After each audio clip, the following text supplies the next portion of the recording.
మీ business ఏదైనా మీ ఊర్లో promotion చేయాలంటే అది సుమన్ టీవీతోనే సాధ్యం. ఇప్పుడే సంప్రదించండి. హాయ్ హలో నమస్తే, వెల్కమ్ టు సుమన్ టీవీ. నేను మిశ్రవంతి. ప్రస్తుతం మనం ఇప్పుడు రాజన్న సిరిసిల్ల జిల్లాలోని బీవీ నగర్ లో ఉన్నామండి. బీవీ నగర్ లో అనగానే మనకి రీసెంట్ గా ఒక ఇష్యూ జరిగింది. అది కూడా మీకు గుర్తుకుండకపోవచ్చు. నేను ఇప్పుడైతే ఆ విషయం గురించి అయితే మీకు నేను గుర్తు చేస్తాను. ఒక నాణానికి బొమ్మ బొరుసు ఉన్నట్టే ఇప్పుడు కూడా మనం ఒక వన్ సైడ్ చూసాము. ఆ విషయం ఏంటంటే ఎలివేరి అనుష తను చనిపోయిందని చెప్పేసి తన తండ్రి గారు ఇంతకు ముందు అయితే ఫ్లెక్సీ అయితే కట్టించడం అయితే జరిగింది. ఎందుకంటే తనకి చెప్పకుండా పెళ్లి చేసుకుంది కాబట్టి ఆ తండ్రి బాధ కొద్దీ అయితే ఒక ఫ్లెక్సీ కట్టించి నా కూతురు చనిపోయింది అని చెప్పేసి అయితే తన ఇంటి ముందు అయితే ఒక ఫ్లెక్సీ కట్టించి తన బాధ అంతా చెప్పుకున్నాడు. మనము ఆ సైడ్ నుంచే తన తండ్రి గారితో కూడా మనం మాట్లాడదాము. ఆ సైడ్ నుంచే మనకు తెలుసు, ఇంకో సైడ్ మనకు తెలియదు. ఇంతకుముందు నేను అన్నట్టు బొమ్మ బొరుసు రెండు ఉంటాయి, రెండు సైడ్ లో ఉంటది. కాబట్టి మనము ఇప్పుడు అనుష గారితో కూడా మనం మాట్లాడదాము. ఇప్పుడు అనుషతో మాట్లాడదాము, వాళ్ళ ఆయనతో కూడా మనం మాట్లాడదాము. అసలు ఏం జరిగింది? తన తండ్రి గారు అయితే చాలా బాధపడ్డాడు. నా కూతురు చనిపోయింది, ఇప్పుడు నా కూతురు లేదు, నా కూతుర్ని మోసం చేసి మాయ చేసి తీసుకెళ్లిపోయిండు అని చెప్పేసి తన తండ్రి చాలా బాధపడ్డాడు. ఇప్పుడు అనుషను కూడా అడుగుదాము అసలు ఏం జరిగింది అని చెప్పేసి తన మాటలు మనం పూర్తి వివరాలు తెలుసుకునే ప్రయత్నం అయితే చేద్దాం. చిలువేరి అనుష, హరీష్ కూడా ఉన్నారు. అడుగుదాం అసలు ఆ రోజు ఏం జరిగింది. ఎందుకంటే వాళ్ళ కన్న తండ్రి తను చనిపోయిందని చెప్పేసి వాళ్ళ ఇంటి ముందు ఫ్లెక్సీ అయితే ఆ రోజు కట్టించాడు. మా అమ్మాయిని మోసం చేసిండు ఆ అబ్బాయి హరీష్. మోసం చేసి మాయలో దించి మా అమ్మాయిని మ్యారేజ్ చేసుకొని మాకు చెప్పకుండానైతే ఇంట్లోంచి వెళ్ళిపోయి అయితే మ్యారేజ్ చేసుకున్నాడు అని చెప్పేసి అయితే ఆ రోజు అయితే అన్నాడు. పూర్తి వివరాలు వాళ్ళు కూడా ఇక్కడ ఉన్నారు కాబట్టి మనం వారిని అడిగి తెలుసుకునే ప్రయత్నం అయితే చేద్దాం. హలో అండి. హాయ్. చెప్పండి అసలు ఏం జరిగింది ఆ రోజు? మీ నాన్న చనిపోయింది మా అనుష, ఇప్పుడు మాకు సంబంధం లేదు, తనైతే చనిపోయింది, తనకి మాకు ఎలాంటి సంబంధం లేదని చెప్పేసి అయితే అన్నాడు. దాని గురించి అసలు ఏం జరిగింది? సో ముందు రోజు ఇంట్లో తెలిసింది అన్న, అంత ముందే తెలిసింది నా గురించి, మా ఇద్దరి గురించి తెలిసింది. అప్పుడు తిట్టారు, కొట్టారు. తనకి కూడా కాల్ చేసి నువ్వు మళ్ళీ తన ఇంట అడుకొని ఇట్లా బ్యాడ్ వర్డ్ కూడా తిట్టేళ్ళు. తను అప్పుడు ఎప్పటి నుంచి అసలు నిజం చెప్పాలంటే నాకు ఫస్ట్ నుంచి చెప్పండి. అసలు మీ లవ్ ఎప్పటి నుంచి స్టార్ట్? ఎప్పటి నుంచి లవ్ చేసుకుంటున్నారు? ఎన్ని ఇయర్స్ అవుతుంది? 9th క్లాస్ లో స్టార్ట్ అయింది తను తిరగడం. తను నీ వెనకాల 9th క్లాస్ నుంచి స్టార్ట్. కానీ నేనేం చెప్పలేను దానికి. తను కూడా నన్ను వచ్చి డైరెక్ట్ గా ప్రపోజ్ ఎప్పుడు చేయలేదు. సో నేనే చేసిన ఇంటర్ ఎగ్జామ్స్ అప్పుడు. నువ్వు ప్రపోజ్ చేసినావు? తన అసలు చేయలేడు, అసలు ప్రపోజ్ చేయలేదు, నేనే చేసిన. తను నువ్వే తన్ని ప్రపోజ్ చేసినావు. ఓకే. తర్వాత తను కూడా యాక్సెప్ట్ చేసిళ్ళు. తర్వాత స్టార్ట్ అయింది, అప్పటి నుంచి మా లవ్ స్టార్ట్ అయింది. బీటెక్ లో మేము ఇక చాటింగ్, కాల్స్ అవన్నీ మాట్లాడుకోవడం స్టార్ట్ అయింది. అప్పుడు నాకు మమ్మీ ఫోన్ ఉండేదన్నమాట. అప్పుడు నాకు కొత్తగా ఫోన్ అనేది కొనియలేదు. సో మమ్మీ ఫోన్ నాకు ఇచ్చేది. నాకు ఇచ్చినప్పుడు అందులో ఫార్వర్డింగ్ కాల్స్ అనేవి ఉంటాయి. సో అది నాకు తెలియదు, ఫార్వర్డింగ్ కాల్స్ ఉంటాయి మమ్మీ దాంట్లో అని. మా కాలేజ్ ఎట్లా అంటే, మేము కాలేజ్కి వెళ్ళినప్పుడు మేము ఫోన్స్ అన్ని స్విచ్ ఆఫ్ అన్నా చేయాలి, లేకపోతే ఫ్లైట్ ఉందా కాలేజ్ లో అలా ఉంటది కానీ యూజ్ చేయడం ఉండదు. సో స్విచ్ ఆఫ్ అన్నా చేయాలి. నేనేం చేసా అంటే ఫ్లైట్ మోడ్ లో పెట్టాను అన్నమాట. సో తను కాల్ చేసినప్పుడు మా డాడీకి వెళ్ళిపోయింది కాలేజ్, ఫార్వర్డ్ కాల్ వెళ్ళిపోయింది. తను మాట్లాడి మీరెవరు అనుకుంటా మాట్లాడినప్పుడు వాళ్ళిద్దరి డిస్కషన్ జరిగింది. సో అప్పుడు డాడీకి డౌట్ వచ్చింది, తను ఏదో చేస్తుంది సంథింగ్ నాకు తెలియకుండా అని అనుకున్నప్పుడు డాడీ ఏం చేసిండు, కాల్స్ అన్ని నా కాల్ లిస్ట్ అంతా తీసినప్పుడు నేను తనతో మాట్లాడుతున్నా అని డాడీకి అర్థమైంది. ఇంటికి హాలిడేస్ కి అప్పుడు మాకు బతుకమ్మ హాలిడేస్ ఉన్నాయి. బీటెక్ ఫస్ట్ ఇయర్ అప్పుడు? బీటెక్ ఫస్ట్ ఇయర్ హాలిడేస్ ఉన్నప్పుడు మాకు హాలిడేస్ ఇచ్చినప్పుడు నేను ఇంటికి వచ్చినప్పుడు డాడీ అప్పుడే అడిగాను. నేను దాని గురించి డాడీ అడిగినప్పుడే చెప్పలేను, భయపడి నేను చెప్పలేను. సో దాని గురించి ప్రతిసారి అడిగినప్పుడు ఉన్నది స్టార్టింగ్ నుంచి ఎండింగ్ వరకు చెప్పేసిన తర్వాత డాడీ దానికి ఏం వేసిండే, ట్రాప్ అనుకుంటా ఒకటి వేసేసిండు. తను ట్రాప్ వేసిండు నిన్ను అనుకుంటా, ట్రాప్ చేసిండు. అంటే తన గురించి డాడీ ఏం తెలుసుకోలేడు ఫస్ట్. అంటే చేసిందా నిజమేనా అసలు, అంటే వాళ్ళ ఫ్యామిలీ ఎట్లా ఉండేది అనుకుంటే ఏం చేయకుండా ఇది నేను అంతా చెప్పిన తర్వాత తిను ట్రాప్ వేసిండి అని అనుకుంటే డాడీ అనుకున్నాడు. తర్వాత నేను చెప్పేసిన, నువ్వు మళ్ళీ ఇదే రిపీట్ అయింది అనుకో నిన్న తనని చంపేస్తా అనుకుంటా అన్నాడు. డైరెక్ట్ బెదిరించిండు, కొట్టిండు. అప్పుడు మమ్మీ కొట్టింది. ఇద్దరు కొట్టిరా? ఇద్దరు కొట్టిండు. పేరెంట్స్ అమ్మా నాన్న ఇద్దరు కొట్టిండు. తర్వాత ట్రాప్ అని వేసేసిండు, చంపేస్తా అని ఇద్దరిని అన్నాడు. తర్వాత నీతోనే బెదిరించిండు? నాతోటే బెదిరించిండు, తనతో అది అయిపోయిన తర్వాత ప్రామిసెస్ ఇవన్నీ వేసుకున్నాడు శివుని మీద. ఇవన్నీ ఎందుకంటే నేను ఎందుకు వేసా అంటే ఇప్పుడు నేను వేయకపోతే నన్నన్నా తనన్నా చంపేస్తాను. నేను లేకపోతే తను ఉన్నాడు, తను లేకపోతే నేను ఉన్నాను. ఇద్దరు ప్రాణానికన్నా నా ప్రామిస్ అంత వాల్యూ కాదని నేను వేసేసా. ఆ ప్రామిస్ అయిపోయిన తర్వాత నేను మాట్లాడకపోతే తను ఉండలేడని నాకు తెలుసు. సో నేనే నాకు అప్పుడు కొత్త ఫోన్, మళ్ళీ కొత్త సిమ్, అన్ని కొత్తవి ఇచ్చేసాడు. నువ్వు ఇన్స్టా కొత్త ఫోన్? డాడీ. ఎందుకంటే నాకు బీటెక్ కాలేజ్ కాబట్టి పక్కా ఫోన్ కావాల్సిందే నాకు. మొత్తం స్టడీ మొత్తం ఫోన్ తోటే ఉంటదని మళ్ళీ అవన్నీ కొత్తవి కొనిచ్చి ఇచ్చేసింది. నాకు తెలుసు కాబట్టి నేనే కాల్ చేసి, ఎందుకంటే నాకు నెంబర్ నోటెడే ఉంటది తన నెంబర్. నేనే కాల్ చేసి నేను మాట్లాడేది ఇదంతా జరిగింది, ఇట్లా జరిగింది అంటే ప్రామిస్ చెప్పేసిన తర్వాత సరే మీ మమ్మీ తోటన్నా మాట్లాడదాం, కొంచెం కన్విన్స్ చేద్దాం, ఇప్పుడే చేసుకుంటా అంటలేం, 4 years తర్వాత ఇద్దరం సెటిల్ అయినాకనే చేసుకుందాం అని తను అన్నాడు. సరే మాట్లాడతా అన్నావు కదా, సరే మాట్లాడదామని అన్నాం. అంటే మాకు రీసెంట్ గా మేము ఇల్లు కట్టుకుంటున్నాం కొత్త ఇంటి దగ్గర. సో నేను మమ్మీ అటు వెళ్ళామన్నమాట. తనకి చెప్పిన ఇటు వెళ్తున్నాం, మరి రా మాట్లాడదు అనుకుంటా. సో అప్పుడు వెళ్ళినప్పుడు మమ్మీ నేను మాట్లాడా, నాకు తెలియదు అనుకుంటా అన్నది. సరే అని వచ్చేసిన మమ్మీకి మాట్లాడతాను ఫస్ట్ తనకేం తెలియదు, మమ్మీ కూడా తెలియకుండా నేను అక్కడ తీసుకొచ్చిన తర్వాత తిని చెప్పా, తనతో మాట్లాడతాను అరుస్తూ. సో ఇంటికి వచ్చేసిన తర్వాత మమ్మీ డాడీకి చెప్పేసింది. డాడీకి చెప్పిన తర్వాత డాడీ కాల్ చేసి ఎటు పడితే అట్టే తిట్టిండు. తన మీద తిట్టిండు, వాళ్ళ పేరెంట్స్ మీద తిట్టిండు, వాళ్ళ ఫ్యామిలీ మెంబర్స్ అందరి మీద తిట్టిండు. కానీ తను సైలెంట్ ఉన్నాడు. ఎందుకంటే మళ్ళీ ఏమన్నా అంటే ఇష్యూ అని కాదు, మళ్ళీ నేను రివర్స్ తిట్టిండు అనుకో నా మీద ఎఫెక్ట్ పడుతుంది, అది మళ్ళీ నన్ను ఏమన్నా చేస్తానని భయాన్ని కొద్ది తను ఒక్క మాట కూడా అనలేదు డాడీని. సో ఇదంతా జరిగింది. మళ్ళీ మేము కంటిన్యూ చేసినాం కాల్స్ అనేది, మెసేజ్ అని నేనే స్టార్ట్ చేసిన, నేనే కంటిన్యూ చేసిన. ఇది అయిపోయింది. మళ్ళీ రీసెంట్ గా మొన్న ఇదంతా జరుగుతుంది కదా, నేను తిడుతున్నారు, ఇంట్లో కొడుతున్నారు, తన నుంచి ఎలాంటి రెస్పాండ్ లేదా? అప్పుడు ఏమన్నాడు హరీష్? అదే మాట్లాడదాము, కన్విన్స్ చేద్దామే అన్నాడు. ఇప్పుడే మ్యారేజ్ గురించి అని తను ఒక్క మాట కూడా అనలేదు. ఇంటికి వచ్చి మాట్లాడతానని అయితే ఏమనలేడా? ఇంటికి వస్తే పెద్ద గొడవ అవుతుంది. నాకు డాడీ గురించి తెలుసు, ఎట్లా మాట్లాడతాడు, ఎట్లా చేశాడు అంటే. కాల్లోనే అంత తిట్టినప్పుడు డైరెక్ట్ ఎంత తిడతాడు మీరే అర్థం చేసుకోండి.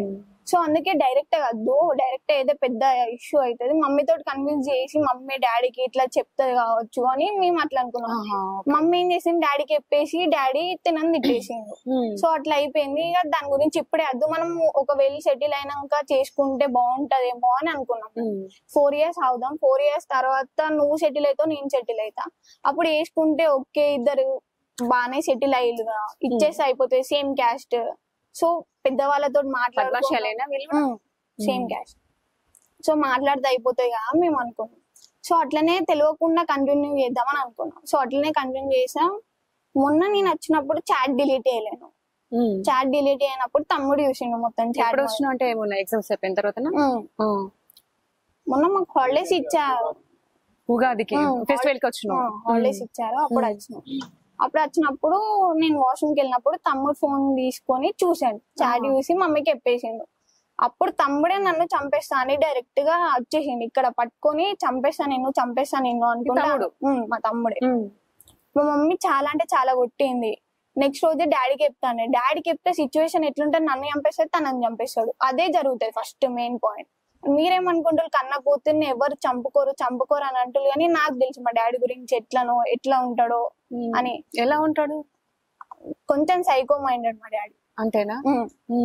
అంటే తను చేస్తాడు నీతోని ఉండడం, ఎవరు పేరెంట్స్ ఎట్లా ఉండడం అట్లనే ఉంటాడు. కానీ తను ఏమనుకుంటా తను చేసేదే కరెక్ట్, ఎవరి మాట విన్నాడు అన్నమాట. ఓకే, తన మైండ్ లో ఇది కరెక్ట్ అని అనిపించిందా, అది రాంగ్ అయినా కూడా తను కరెక్ట్ చేసి మళ్ళీ నేను చూపిస్తా అని అనుకుంటాడు. సో నాకు అర్థమైంది ఎట్లయినా మా డాడీ ఇద్దరు అనుకునేవాడైతే ఇప్పుడు నేను కాలేజీలో ఎందుకు వేస్తాడు, ఎందుకు చదివిస్తాడు, ఏ పేరెంట్ అయినా చదివించే బాధ్యత ఉంటది, బాధ్యతనే. బట్ అదంతా చేయడు కదా, ఇప్పుడు బాధ ఉంటది కాబట్టి ఆ బాధ కొద్ది ఇప్పుడు నేను పెంచిన ఇంత పెద్దదాన్ని చేసిన, తనకంటే ఒక లైఫ్ ఇవ్వాలని చెప్పేసి తను ఆలోచించుకున్నాడు. మళ్ళా ఆ కోణం నుంచి ఎందుకు ఆలోచిస్తలేదు? సరే లైఫ్ ఇద్దామని అనుకున్నాను నేను, ఒక్కటే కోరిక అడిగిన, తనని ఇచ్చి పెళ్లి చేయు అని. నేను ప్రతి విషయంలో డాడీ మాట కాదనిలే అని అడుగుపియండి. నేను ప్రతి విషయం కాలేజ్ అయినా ఏదైనా డాడీ విషయంలోనే ఉన్నా. నేను ఈ ఒక్క విషయంలోనే డాడీ ఇది కాదు, నేను ఇట్లా లవ్ చేసిన అని చెప్పినావా? అంటే ఏమన్నాడు అప్పుడు ఆ టైంలో? అది First నుంచి తిట్టిండు కానీ చెప్పినావు కదా, చెప్పినప్పుడు ఎలా రియాక్ట్ అయ్యాడు? అదే తను ట్రాప్ వేసిండు, అది కరెక్ట్ కాదు నీకు, ఇది ఈ ఏజ్ కాదనుకుంటాను. సరే ఈ ఏజ్ కాకపోయినా సరే మీరు ఇప్పుడైతే చదువుకోండి, తర్వాత ఆలోచిద్దాం అని ఆ మాట అయితే అనలేదు. మీ మీడియాలో మీకు ఇచ్చినప్పుడు డాడీ అట్లా అన్నాడు, నేను తర్వాత ఆలోచిద్దాము ఇప్పుడైతే చదువుకోండి అని అన్నాడు. ఆ మాట నాతోటి అయితే అనలేదు. ఆ మాట నాతోటి అంటే నేను 4 years కాదు, 5 years కాదు, 10 years అన్నా ఆగాను. కానీ ఆ మాట నాతో అనలేదు. హరీష్ ఏం చేస్తున్నాడు? ఇప్పుడు పేటెంట్ డిజైన్. ఎప్పుడు చేసుకున్నారు మీరు పెళ్లి? April 7th. April 7th. ఎలా తీసుకెళ్ళావు తనని? ఆమె ఒక సర్టన్ ప్లేస్ చెప్పింది, ఆ ప్లేస్ దగ్గర నేను నిలబడ్డా. ఆమె వచ్చింది. వచ్చిన తర్వాత ఫస్ట్ తీసుకెళ్లి కన్విన్స్ చేసిన, ఇప్పుడు వద్దు మనం ఇట్లా ఫ్యూచర్ ఉంది, 4 years ఆగి చేసుకుందాం, నేను ఒప్పిస్తాను మీ డాడీని అది అని మాట్లాడతాం. ఏం లేదు, అప్పటికే నాకు కాల్స్ స్టార్ట్ అయినా వాళ్ళ ఇంట్లో నుండి. అంటే వాళ్ళ డాడీ కంటిన్యూగా నీకు కాల్ చేస్తూనే ఉన్నాడు. ఏమంటున్నాడు ఫోన్ మాట్లాడలే, నేను లిఫ్ట్ చేయలే. ఇప్పుడు ఆమెను తీసుకెళ్ళినా అంటే ఎవరైనా ఒప్పుకుంటారా? ఇప్పుడు ఒక పేరెంట్ వాళ్ళ అమ్మాయిని తీసుకెళ్ళినా అంటే వాళ్ళు ఒప్పుకోరు కదా. అవును, అందుకే నేను లిఫ్ట్ చేయలే. ఇట్లనే ఇప్పుడు ఆమె వచ్చేసింది, నేను వద్దంటే ఆమె చచ్చిపోతా అంటుంది. సో తీసుకెళ్ళి మ్యారేజ్ చేసుకున్నా. ఒక ఫ్రెండ్ ను పిలిస్తే వచ్చిండు, ఫోటోలు తీసి వెళ్ళిపోయిండు. నేను ఇక డైరెక్ట్ అక్కడ నుండి స్టేషన్ కి వచ్చేసిన, పోలీస్ స్టేషన్ కి వచ్చి కాల్ చేయించిన. వాళ్ళ డాడీ కాల్ మా పేరెంట్స్ వచ్చారు, అప్పటికే పోలీస్ స్టేషన్ కి వచ్చారు, రమ్మంటే వచ్చారు. మీ పేరెంట్స్ అడగలేరా అది తప్పు, వాళ్ళ పేరెంట్స్ కి చెప్పకుండా పెళ్లి చేసుకోవడం కూడా? ఏంటంటే మా పేరెంట్స్ నేను ఉన్నది ఒక్కరిని, నాకు 3 అక్కయ్యలు. మా పేరెంట్స్ నేను ఉన్నది ఒక్కరిని. అయిపోయింది. మా పేరెంట్స్ అన్నారు సరే అయిపోయింది చేసుకున్నావు కదా, మంచిగా ఉండు, సరిపోతుంది పనున్నా అన్నారు. స్టేషన్ లో కూడా అదే అన్నారు. ఇలా డాడీకి కాల్ చేయించినాం స్టేషన్ నుండి. చేపిస్తే ఆమె నా కూతురు కాదు, చనిపోయింది, నేను రాను అని మాట్లాడేసింది. సరే ఓకే అని మేము అక్కడ నుండి వెళ్ళిపోయినాం. ఇక చెప్పలేము, ఇక్కడ లోకల్ ఉంటే దగ్గరగా త్రీట్ ఉంటది ఏదన్నా అని నాన్ లోకల్కి వెళ్ళిపోయినాం. తర్వాత మరుసటి రోజు ఫోన్ చేసిర్రు, స్టేషన్ నుండి ఫోన్ చేయించి పెద్ద వాళ్ళతో ఇట్లా అకామిడేట్ అయ్యి ఫోన్ చేయించారు మాకు. వాళ్ళంటే ఎవరు? అంటే కౌన్సిలర్స్ వాళ్ళు వీళ్ళు, వాళ్ళ డాడీ సపోర్ట్ వాళ్ళు వీళ్ళు వచ్చారు, ఫోన్ చేయించారు. వచ్చినాం, వచ్చే అమ్మాయిని కౌన్సిలింగ్ ఇవ్వడం అవి ఉంటాయి. ఆ రోజు జరగాల్సింది మరుసటి రోజు ఏదో వాళ్ళ డాడీని కన్విన్స్ చేసి వాళ్ళందరూ తీసుకొచ్చి మాట్లాడిపించారు. ఆ అమ్మాయి ఎంతైనా రానని చెప్పేసింది. రానని చెప్పేసరికి సరే వెళ్ళిపోయింది వాళ్ళ డాడీ. వెళ్ళిపోయింది. అంటే వాళ్ళ డాడీ పోలీస్ స్టేషన్ కి వచ్చి ఏం మాట్లాడండి మీతోటి? మాతోటే మాట్లాడాలి, అమ్మాయితోటే మాట్లాడాను మొత్తం. ఏంటంటే రమ్మని అందరు అడుగుతారు కదా, ఎవరైనా అడుగుతారు, రమ్మని అడిగారు. అమ్మాయిగా ఇప్పుడు నన్ను వదిలేసి వెళ్ళిపోతే నేను అన్యాయం అయిపోతా. సో అట్లా అది ఆలోచించా మీరు రానని చెప్పేసింది. ఎట్లయినా నేను సిఐ గారి దగ్గర ఒప్పుకున్నా, చదివిస్తా సార్, నేను ఖచ్చితంగా చదివిస్తా, నాకు ఒక సర్టిఫికేట్స్ ఇప్పిస్తే చాలు, నేను ముందు చదివిస్తా మొత్తం అని చెప్పిన. కానీ వాళ్ళ డాడీ ఇప్పుడు ఏమంటాడు, మీడియం ముందట అక్కడ ఇక్కడ ఏమంటున్నా అంటే నా పేరు పెట్టి ఎట్లా చదివిస్తా అంటాడు. ఇప్పుడు నేను అతన్ని ఏం అమౌంట్ అడుగుతలే, నాకు ఫైనాన్షియల్ గా హెల్ప్ చేయమంటలే, జస్ట్ ఒక ఫోన్ కాల్, కాలేజ్ కి ఫోన్ చేసి సరే మా అమ్మాయి బాధ్యత ఇప్పటి నుండి వాళ్ళకి చెప్పేసేయండి, మా అమ్మాయి కాదని చెప్పేస్తే అయిపోతుంది, నేను చదివించుకుంటా. నువ్వేం చేస్తావు ఇప్పుడు? నువ్వేం చేస్తున్నావు? నేను హైదరాబాద్ లో పేటెంట్ డిజైనర్. ఎంత వస్తుంది సాలరీ?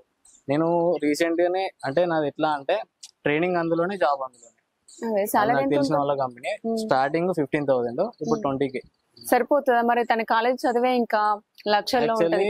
మేడం ఏంటంటే నా చదువు అంటే నాకు మొత్తం స్కాలర్షిప్ తో నేను కంటిన్యూ అయిపోతా, ఎంబీఏ నాది నేను చూసుకుంటా. అమ్మాయి కంటే నా పేరెంట్స్ ఉన్నారు, నాకు చాలా మంది ఉన్నారు సపోర్ట్ కి, రమ్మంటే సపోర్ట్ ఉంటారు కానీ ఫైనాన్షియల్ గా ఎవరు సపోర్ట్ చేయరు. నాకున్నారు మేడం సపోర్ట్ చేస్తారు అంటారు, ఎవరు చెయ్యరు. అదే మేడం నేను చెప్తాను, నాకు ఉన్నారు. అంటే నాకు లేకపోయినా నాకు ఉన్నది అమ్మాయినా నేను చదివిస్తాను. ఉన్నది అమ్మాయినా అంటే ఇప్పుడు రేపు మళ్ళీ భవిష్యత్తు ఎట్లా? ఇప్పుడు కొత్తగా మీరు చదివిస్తా. ఇప్పుడు ఆమెకు జాబ్ వచ్చి 4 years వరకు సెట్ అవుతుంది.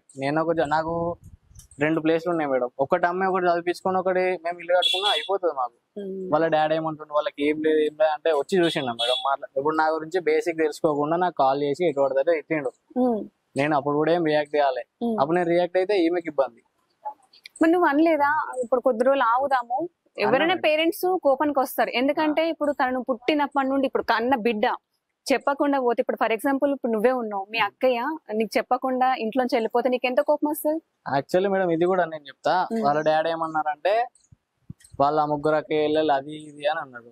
ఏం తెలుసు అని మాట్లాడినాడు చెప్పండి. ఇప్పుడు మా అక్క ఇళ్ళలో పోయి కేసు పెడితే ఏమన్నట్టు, ఇప్పుడు మీడియా ముందట అన్నారు వాళ్ళ అక్క ఇళ్ళలు కూడా ఇట్లనే లవ్ మ్యారేజ్ చేసుకుని వెళ్ళిపోయారు అని ఆయన చూసిండు. ఏమన్నా మా నాన్న ఒక తండ్రి బాధ్యత తీసుకొని, మా అక్కది లవ్ మ్యారేజ్ చిన్న అక్కది, కాకపోతే ఇంట్లో ధైర్యంగా చెప్పింది వచ్చి. మా నాన్న అర్థం చేసుకున్నాడు, అబ్బాయి ఎవరు ఏంది అని తెలుసుకున్నాడు, పోయి మాట్లాడిండు. సరే క్యాస్ట్ సేమే, ఓకే అంత మంచిగా ఉంది, మీకు ఏముందని అడిగితే వాళ్ళు ఎంబడే పోయి స్పాట్ లో 2 జాగాలు కొనుక్కొని ఇది మాకు ఉన్నదని చూపెడితే అప్పుడు చేసి ఇచ్చిండు. అదే తండ్రి బాధ్యత అతను తీసుకుంటే బాగుండు కదా. ఇప్పటికి తన తండ్రి ఎట్లా ఆలోచించిండంటే, తను ఇంకా చిన్న ఏజ్ 18 years 3-4 days అవుతుందా, 18 సంవత్సరాలు పడింది మీకు? 3 months months అవుతుందా? ఇప్పుడు 18 సంవత్సరాలకు తన మైండ్ అనేది మెచ్యూర్డ్. ఇప్పుడున్న కాలానికి కొంచెం ముందున్నారు, ఫాస్ట్ ఉన్నారు. బట్ తను ఇంకా చదువుకునే ఏజ్, తనకి ఇంకా సెటిల్ కావాలి, తన కాళ్ళ మీద తను నిలబడాలి అనే ఆలోచన ఏ కన్ని తండ్రికైనా ఉంటది. తనకు ఒక బాధ్యత ఉంటది. ఆ బాధ కొద్దీ తన అలా వద్దు బిడ్డ అని చెప్పుకున్నాడు. అదైతే దానికి ఆయన మాటకి గౌరవించి అయితే మనమైతే వద్దు, మీ తండ్రి ఎట్లా కోపానికి వస్తాడు. ఇప్పుడు ఎవరైనా తండ్రులు కోపానికి వస్తారు, చిన్న కొంచెం మిస్టేక్ చేస్తేనే మనం కొడతాం పిల్లల్ని. అదే విషయంలో తను కొట్టాడు, అది తప్ప? కొట్టడం తప్ప అని అంటలే మేడం, కొట్టచ్చు ఓకే. ఇంత ముందు కూడా కొట్టిరు, నేనేం రియాక్ట్ కాలే. కాకపోతే వాళ్ళ డాడీని నేను చూసిన దగ్గర నుండి, ఆమెకు కూడా తెలుసు. వాళ్ళ డాడీ ఏంటంటే ఆమె చెప్పింది ఇంత ముందు, కొంచెం ఏదనుకుంటే అదే కరెక్ట్ అనుకుంటాడు వాళ్ళ డాడీ. సో ఇప్పుడు చంపేయడం నమ్మకం ఏముంది చెప్పండి. ఇప్పుడు నేను వద్దు వెయిట్ చేయి అది ఇది అని అంటే ఆమె ఏమన్నా వేసుకుంటే ఆమె లేసిపోయలే, నా లేసిపోయలే. అంతా ఆలోచించి నేను నైట్ వచ్చేది తీసుకెళ్లిపోయాను. అదేదో ఇంట్లో మీ పేరెంట్స్ తో మాట్లాడి వాళ్ళతో మనం వెళ్ళి మాట్లాడదాము, మీరు మాట్లాడండి అమ్మా నాన్న అని చెప్పేసి నువ్వు తీసుకెళ్లి మాట్లాడుతుంటివి. ఎందుకంటే సేమ్ క్యాస్ట్ అన్నావు కదా. తీసుకెళ్లి మాట్లాడడం ఓకే, నాకు మీరు అన్నది పాయింటే. కాకపోతే నాకు ఏంటంటే తెలిసినప్పుడు ఫోన్ చేసిండు, నన్ను తిట్టిండు, నా పేరెంట్స్ తిట్టిండు, మా అక్క చెల్లెల్ని తిట్టిండు. తిడతాడు. కాకపోతే ఏదో ఎట్లా పెంచారు మీ అమ్మ డాడీ అది అని తిడితే ఓకే, కానీ గలీజ్ మాటలు తిట్టిండు. ఇప్పుడు అదే నేను ఫేస్ టు ఫేస్ తీసుకుపోయి మాట్లాడిపిస్తా, అప్పుడు కూడా తిడితే నేను ఏం చేయాలి? అప్పుడు నేను ఎందుకంటే అమ్మాయి అక్కడ ఆడపిల్ల కాబట్టి ఖచ్చితంగా బాధ ఉంటది. ఇప్పుడు ఒక కొడుకు ముందట పేరెంట్స్ తిడితే ఊకుంటారా? ఊకోడు. ఇప్పుడు నేను అక్కడ రచ్చరచ్చ చేస్తే ఈమె ఇప్పుడు నాకు ఆమెకి ఏదో ఒకటి చిన్న మిస్అండర్స్టాండింగ్ వస్తుంది, మా రిలేషన్షిప్ ఖరాబ్ అవుతుంది. రిలేషన్షిప్ ఖరాబ్ కాదు. నేను ఏంటంటే మీ పేరెంట్స్ తీసుకెళ్లి, అంకుల్ మీరు కోప్పడంలో న్యాయం ఉంది, నేను వెయిట్ చేస్తాను, మీరు మాట ఇవ్వండి. ఇప్పుడు మా పేరెంట్స్ తీసుకొచ్చాను, మీరు ఎవరైనా పెద్ద మనుషుల్ని కూడా తీసుకురండి, వాళ్ళందరి ముందు మాట ఇవ్వండి. నేను మిమ్మల్ని కాదనకుండా నేను పెళ్లి చేసుకోను, ఎప్పటికైనా ఎన్ని సంవత్సరాలకైనా నాకే ఇచ్చి మ్యారేజ్ చేస్తా అని చెప్పేసి నాకు మాట ఇవ్వండి. మా అమ్మ నాన్న కూడా వచ్చారు, వాళ్ళ ముందు నాకు మాట ఇస్తే నేను వెయిట్ చేస్తాను. మేము ఎలాంటి పిచ్చి పనులు మేము చెయ్యం, మీరు చెప్పినట్టు మేము వింటాం. నేను జాబ్ చేస్తున్నాను, ఆ అమ్మాయికి జాబ్ వచ్చేంత వరకు నేను వెయిట్ చేస్తాను అని చెప్పేసి ఒక మాట అంటే తను. అదే మేడం నాకు అర్థమైంది, కానీ అతను కూర్చొని మాట్లాడతాడనే నమ్మకం ఏముంది మేడం? ఇప్పుడు లేచి చేయి చేసుకున్నా ఇప్పుడు గట్టిగా మాట్లాడినా, ఆవాజ్ చేసి మాట్లాడినా ఇప్పుడు ఏమైతుంది చెప్పండి? పెద్దలు చేసుకుంటారు అండ్ పెద్దల నామే చేసుకుంటే మా డాడీ పోడు, మా డాడీ మీద చేసుకుంటే నేను పోను. అక్కడ లొల్లే జరిగేది. అతను ఎట్లా అంటాడో నాకు తెలుసు కాబట్టి నేను ఏం మాట్లాడలే. వాళ్ళ అమ్మతో మాట్లాడదామని వేనా పోతే వాళ్ళ అమ్మ నేనేం మాట్లాడా, నాకు అవసరం లేదు అని ఈమె తీసుకొని వెళ్ళిపోయింది. వాళ్ళ డాడీకి చెప్పేసింది, డాడీ నాకు ఫోన్ చేసి తిట్టేసింది. ఇదంతా జరిగింది. సో నాకు తెలుసు వాళ్ళ డాడీ ఏంది ఇట్లా అని, అందుకే నేను తీసుకెళ్ళిపోయినా. లేకపోతే నాకు మాట్లాడాలంటే లేదా మేడం, మాట్లాడవచ్చు తీసుకెళ్ళి, కాకుండా పేరెంట్స్ తీసుకెళ్లి మాట్లాడిస్తే ఇంకా బాగుంటుండే. అదే మేడం ఇప్పుడు అతను ఇక్కడ రివర్స్ అయితే పరిస్థితి ఏంది మేడం? పెద్ద లొల్ల అవుతుంది, కేసు అవుతుంది, అదైతుంది ఇదైతే. ఆమె లేసిపోయి నా లేసిపోయి స్టడీ ఖరాబ్ అయితే. ఇప్పుడు ఇదంతా జరిగి ఆమె స్టడీ మీద కాన్సన్ట్రేట్ ఏమంటే చేస్తుందా? ఇప్పుడు చేస్తుందా చెప్పండి? ఇప్పుడు చేస్తాయి మేడం, నేను తీసుకొని స్టడీ చేసుకోవచ్చు. కానీ ఇప్పుడు ఎంత పెద్ద ఇష్యూ అయింది మీకు తెలుసు కదా, చాలా పెద్ద. ఇప్పుడు ఇది బాగుందా అది బాగుంటా చెప్పండి, అది ఇంకా 4 గోడల మధ్యలో సమస్య అనేది పరిష్కారం అవుతుంది. కానీ ఇప్పుడు చాలా పెద్ద గొడవ కదా. ఇట్లా అయింది, బిడ్డ పోయిందని ఫ్లెక్సీ పెట్టిండు, ఓకే నేను ఒప్పుకుంటా. మరి ఇప్పుడు మేమే అందరం వెళ్ళి మాట్లాడదాం, అప్పుడు పెద్ద గొడవ చేయడానికి నమ్మకం ఏముంది మేడం? మీరు చూసి ఆయన ఎట్లాంటి ఫ్లెక్సీ చిన్న పోయినందుకే ఫ్లెక్సీ పెట్టుకుని అందరు తల్లిదండ్రులు అట్లా వేస్తలేరు కదా. సరే కులానికి ఇచ్చినప్పుడు కులం కాదు, ఒక కులం కాదు, వేరే కులం, ఏదో వేరే క్యాస్ట్ అది ఇది అని అంటే ఏమని అనుకోవచ్చు, ఒకటే కులం. ఇప్పుడు మాకు ఫైనాన్షియల్ గా లేదు అది అని అంటుండు. ఫైనాన్షియల్ ఉంటేనే బతుకుతారా మేడం, లేకపోతే బతకరా? నేను చదివిస్తా అని ఒప్పుకున్నా స్టేషన్ లా. నేను చదివిపోతే నాకు వచ్చి గల్లబట్టి అడగనుండే ఎందుకు చదివియలేను అని. చదివిస్తాను ఒప్పుకున్నా. ఆయన ఏమంటుండ అంటే నేను చదివియా, నా పేరు పెట్టి ఎట్లా చదివిస్తా చదివించుకొని నేను చూస్తా అంటూ మాట్లాడుతాను. అంటే మీ దగ్గర ఆర్థికంగా ఏం లేదు, ఇప్పుడు నా బిడ్డకు ఆరోగ్యంగా ఎలాంటి ఆరోగ్య సమస్యలు ఉన్నాయో నాకు తెలుసు, తన ఖర్చు ఇంత అవుతుంది, తన దగ్గర ఏముందని చెప్పేసి తను చదివిస్తా అంటున్నాడు అని చెప్పేసి తను అన్నాడు. కాదు మేడం, ఏముంది లేని అతను ఏమన్నా వచ్చి నాకు ఎప్పుడన్నా కాంటాక్ట్ అయితే తెలుస్తుంది. ఎప్పుడన్నా నాకు వచ్చి మాట్లాడినా మేడం, బాబు నువ్వేనా, ఇప్పుడు నువ్వు అమ్మాయిలు నవ్వు చేసినావంట నిజమేనా, మరి ఎంతవరకు కరెక్ట్ ఎంతవరకు రాంగు, మరి నువ్వు ఈ సిచ్యువేషన్ ఈ టైం వరకు ఈ పొజిషన్ నుండు, నువ్వు నేను అనుకున్న పొజిషన్లో ఉంటే నేను ఖచ్చితంగా మా అమ్మాయిని నీకు ఇస్తా అని నాకు చెప్తే నేను అప్పటి నుండి ఫోన్లు అన్ని బంద్ చేసి నా పని మీద నేను చూసుకుంటుండే. నేను ఇందాక అదే అన్నాను. అయితే ఇప్పుడు తెలిసిన తర్వాత నాకు ఫోన్ చేసి తిట్టే బదులు మరి కాంటాక్ట్ అయ్యి ఒక బాధ్యత గల తండ్రి లెక్కుంటే కాంటాక్ట్ అయ్యి మరి ఇట్లా బాబు ఇది సంగతి, నువ్వు ఈ పొజిషన్ లో ఉండు ఈ టైం వరకు, అప్పుడైతే మా అమ్మాయిని ఇస్తాను నీకు, లేకపోతే అని మాట్లాడితే నేను కూడా ఉండు కదా ఒక పొజిషన్ లా. ఇప్పుడు ఏ కన్న తండ్రి అని ఏమనుకుంటాడంటే నా బిడ్డను ఒక ఇంటికి ఇచ్చిన తర్వాత తను కాలు కింద పెట్టకుండా సాదటోడైతే మంచిగా ఉంటది. అదే ఇప్పుడు ఆ అమ్మాయి చెప్తా వినండి, ఆ అమ్మాయిని గుండెల మీద ఎత్తుకొని పెంచుతాడు కన్న తండ్రి. ఇప్పుడు ముళ్ళ కంపలలో పడేయమంటే పడేస్తాడా? తను అదే ఆలోచించుండు, తను అక్కడ ఎలా ఉంటది, తన భవిష్యత్తు ఏంది, తను ఆరోగ్య సమస్యలు గాని తన తినే ఫుడ్ దగ్గర నుంచి ప్రతిదీ కన్నా తండ్రి దగ్గరుండి చూసుకున్నాడు కాబట్టి అక్కడికి వెళ్తే ఎలా బతుకుతుందో ఏమో అన్న కోణంలో ఆలోచించుండు. దాన్ని నువ్వు తప్పని ఎలా అనుకుంటున్నావు? తప్పని నేను అంటలే మేడం, ఓకే ఆయన ఆవేదన కరెక్టే, కానీ ఇంత పెద్ద చేసుడు కరెక్ట్ కాదు. ఏంటంటే ఫస్ట్ తెలుసుకోవాలి అబ్బాయి ఏంది, అబ్బాయి గురించి ఏందని తెలుసుకోవాలి. అదే ఇప్పుడు నేను ఒక కంపారిజన్ పెడితే మా డాడీకి వాళ్ళ డాడీకి నేను చెప్పిన మా అక్క లవ్ మ్యారేజ్ అని, మా డాడీ కూడా వాళ్ళ డాడీ లెక్క ఆలోచిస్తే మా అక్క ఇప్పుడు ఇంత సంతోషంగా ఉండేది కాదు. మా అక్కకు ఒక పాప ఇప్పుడు. సరే ఓకే, ఇప్పుడైతే మీరు అమ్మ నాన్న కూడా ఏం చెప్పలేదు, జస్ట్ లవ్ మ్యారేజ్ చేసుకున్నామని చెప్పారు, అదంతా అయిపోయింది. వచ్చిన తర్వాత కూడా మనం వాళ్ళ ఇంటికి వెళ్దాం, వాళ్ళతో మాట్లాడదాం అని చెప్పేసి అనలేరా? ఎవరు? మీ పేరెంట్స్. మా పేరెంట్స్. అయితే నేను వచ్చిన మేడం, వచ్చిన తర్వాత వాళ్ళు ఇట్లాంటిది ఏం అనలేదు. ఎందుకు అనలేదంటే స్టేషన్ లో ఏమన్నాడంటే నా అమ్మాయి చనిపోయింది నాకు అవసరం లేదు అని అన్నాడు. ఓకే, మా అమ్మ నాన్నలో ఏమనలేదు ఆ మ్యాటర్ కి. తర్వాత వాళ్ళ ఎందుకంటే వాళ్ళు పెద్ద మనుషులు కాబట్టి ఆ బాధ్యత తీసుకోవాలి, పెళ్ళయింది కాబట్టి. ఓకే, వాళ్ళ ఫ్యామిలీ మెంబర్స్ లో ఏంటంటే కొంతమంది కాల్ చేసి పెళ్లి అయిపోయినాక ఈ తాళి ఈ మెటల్ ఇవన్నీ తీసేసిరా ఈ మాట్లాడారు. రికార్డింగ్స్ కూడా ఉన్నాయా మీకు పూసు ఏంటి తీసా. ఎంతమంది అంటే ఒక 5-6 మెంబర్స్, పేర్లు ఎందుకు బయట పెట్టడం కానీ వాళ్ళందరూ కాల్ చేసి తీసేసిరా ఇప్పటికైనా తీసుకుంటా ఇంట్లో. వాళ్ళ డాడీ మాత్రం కాల్ చేస్తలే, వీళ్ళందరూ కాల్ చేస్తారు. డాడీ చెప్పిస్తుంటారా? పోలీస్ స్టేషన్ లో కూడా నన్ను అదే మాట అన్నారు, నువ్వు తీసేసిరా నేను హ్యాపీగా చూసుకుంటా. ఇప్పుడు ఇవన్నీ పోతాయి, నువ్వు హ్యాపీగా డాడీ ఒక్క మాట అన్నా, నేను మమ్మీ కూడా ఒక్క మాట అన్నా, దాని గురించే రాదు మీ పైన, అవన్నీ మర్చిపో, నువ్వైతే తీసేసిరా, నేను నీకు ఒక లైఫ్ వచ్చిన తర్వాత మళ్ళీ తనకి ఇచ్చి చేసామా అంత ఫ్లెక్సీ పెట్టిన తర్వాత అవన్నీ పోయిన తర్వాత అంత ఫేమ్ అయిన తర్వాత అవన్నీ నేను వదిలేసి నేను ఎట్లా రాగలుగుతా, ఇంటికి ఎట్లా వెళ్తా? నేను రానని డైరెక్ట్ గా పోలీస్ స్టేషన్ లో చెప్పినాను, నేను రాను, వద్దు నాకు. మళ్ళీ మీరు ఎంత ఇన్స్టాలో అయింది, ఫేస్బుక్ లో ఇవన్నీ మొత్తం ట్రెండింగ్ అయిపోయినాయి నా వీడియోస్ అన్ని, ఈ ఫ్లెక్సీ కట్టి. నేను మళ్ళీ ఇవన్నీ తీసేసి వస్తే నన్ను తప్పు అంటారు, నా ముఖం మీద ఉంచుతారు, మిమ్మల్ని ఏమన్నారు కావచ్చు, నన్ను అంటారు. నేను రానని అప్పుడు ఏమన్నారు పోలీస్ స్టేషన్ లో? అదే మాట అన్నారు, తీసేసిరా, నేను ఎట్లా చూసుకున్నామో ముందు ఎట్లా చూసుకున్నామో అట్లనే చూసుకుంటాం, ఒక్క మచ్చ కూడా రానియం, నీకేం కావాలంటే అది ఇస్తాం నీకు, నేను ఎట్లా చదివిపాను అట్లా చదివిస్తాం, చదివించిన తర్వాత నీకు ఇష్టం ఉన్న వాళ్ళనే చేసుకో అనుకుంటున్నారు, కానీ తనకే ఇచ్చి చేస్తానని అనలేదు. ఎలా అంటారు? ఎందుకంటే దానికి ఆర్థికంగా బాగాలేదు కాబట్టి. అది వాళ్ళు తెలుసుకోవాలి కదా, ఫస్ట్ ఉందో లేదో తెలుసుకొని ఎట్లా అంటారు మీరు? ఏం లేదు, ఎందుకంటే సేమ్ ఊరు కాబట్టి తెలుసు కావచ్చు. ఏం లేదు, 3 అక్కయ్యలు, ఒక్కటే అబ్బాయి, వాళ్ళని చూసుకోవాలి, అక్కయ్య వాళ్ళని కూడా చూసుకోవాలి, అవునా కదా? అక్క వాళ్ళని చూసుకోవాలి, ఇప్పుడు తన మెయింటెనెన్స్ చూసుకోవాలి, తర్వాత వాళ్ళ పేరెంట్స్ కూడా చూసుకోవాలి. ఇప్పుడు ఏ ఉద్దేశం కొద్ది మా కూతుర్ని అని చదువుతాడు అని చెప్పేసి అట్లా ఆలోచించుకోవచ్చు కదా పేరెంట్స్. అంటే తన గురించి ఎంక్వైరీ చేసిన తర్వాత ఓ ఇదైతే కాదు, తన వల్ల కాదు, నా కూతుర్ని చూసుకో బాధ్యత తనకు లేదని తను ఫిక్స్ అయిన తర్వాత ఇవన్నీ అనాల్సింది. తను డైరెక్ట్ గా ముఖం మీదనే అంటే అది కరెక్ట్ కాదు. ఎవరికైనా తను తెలుసుకుంది ఎవరిని అనద్దు, తెలుసుకున్న తర్వాత నువ్వు 100 అన్నా కూడా వాళ్ళు తీసుకుంటారు, తెలుసుకుంది అంటే ఒక్క మాట కూడా ఎవరు తీసుకోరు. సో నువ్వు ఉంటే హాస్పిటల్లో, నాన్న నీకు ఇష్టం లేని పెళ్లి చేసుకున్నందుకు నీకు కోపం ఉంది, ఒక్కసారి వాళ్ళ ఫ్యామిలీ బ్యాక్గ్రౌండ్ నువ్వు తెలుసుకో, నేను ఎలా ఉంటాను అక్కడ, తను నన్ను సాగుతాడా సాదడా పూర్తిగా ఎంక్వైరీ చేసుకోనానా, నేను బాగుంటానని చెప్పేసి నువ్వు అనలేదా? నేను బాగుంటా, వాళ్ళందరూ నా చదివి గురించి కూడా వాళ్ళు నేను ఎంత చదువుకుంటా అంటే అంత చదివిపిస్తా అన్నారు, మీకేం టెన్షన్ లేదు, నేను వచ్చేసినా కదా, మీరైతే ఈ మాట అనకండి నన్ను, ఓకే అనుకుంటా నేను అన్నా. వాళ్ళు మళ్ళీ సార్ దగ్గరికి వెళ్ళి మాట్లాడారు, అంటే పోలీస్ జరుగుతుంది స్టేషన్ లోనే జరుగుతుంది.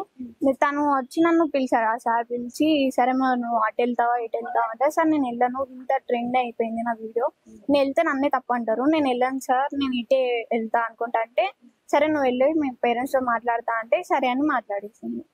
మళ్ళీ నేను వాళ్ళ జోలికి మీరు వెళ్ళకండి అనుకుంటా, అక్కడ సార్ అనేసిన తర్వాత కూడా డాడీ వీడియోలు తీయడం కరెక్ట్ కాదు, మళ్ళీ చదువు గురించి కూడా నువ్వు ఎట్లా చూపిస్తావు నేను చూస్తా అంటే తను ఎదుగుమని అంటుండు కానీ ఎదిగే దగ్గరనే నన్ను ఆపేస్తుండు. ఎందుకంటే స్టడీయే కదా నాకు ఇంపార్టెంట్. నేను ఎదగాలంటే నాకు స్టడీ కావాలి.